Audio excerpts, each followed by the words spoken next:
Thanks for watching. Don't forget to like, comment, share and subscribe to. शरीयत में सुन्नत के मुताबिक दाढ़ी रखना बहुत बड़ा अजर भी है और सवाब भी है। और दाढ़ी को मूंढना, नाराज़ ना होना, मैं एतराज़ नहीं करता, इल्म के लिए बता रहा हूँ। आज से 700 साल पहले की लिखी हुई तफसीर नसफ़ी में मौजूद है, कुरान करीम की तफसीर में, कि सबसे पहले शैतान ने दाढ़ी मूंढ के लिवातत का इब्तिदा की थी। तो आप खुद अंदाज़ा लगाएं कितनी बुरी बात है। इसलिए दाढ़ी मूंढना ये बिल्कुल गलत है, गुनाह है, कबीरा है, फासिक है, मुअलिन है ऐसा आदमी। तो इस बारे में उलमा की दो राय हैं। जो पुराने बुजुर्गों की राय है वो यही है कि ऐसे बंदे की अजान नहीं होती, उसे नहीं देनी चाहिए, मकरूह तहरीमी है।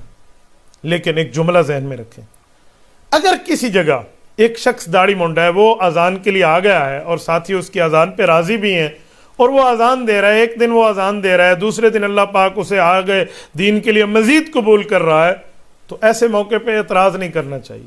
हाँ, मुस्तकिल उसको आदत ना बनाए कि मौज़िन ही बंदा ऐसा बंदा रख ले।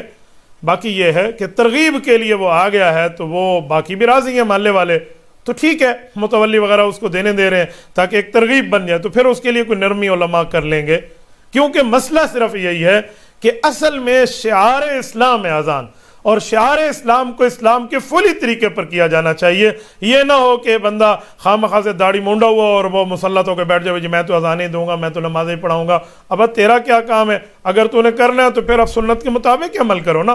तो सुन्नत की खुली मुखालफत और फिर इस तरह ऐसा नहीं होना चाहिए। हाँ, अगर करना है तो तरगीब के लिए बंदा दे देता है कभी कभी, ताकि वो इस तरह दीन की तरफ आ जाए, गलतियों को छोड़ दे, गुनाहों की छोड़ दो, फिर इसकी गुंजाइश निकल आएगी। ला इलाहा इल्लल्लाह, ला इलाहा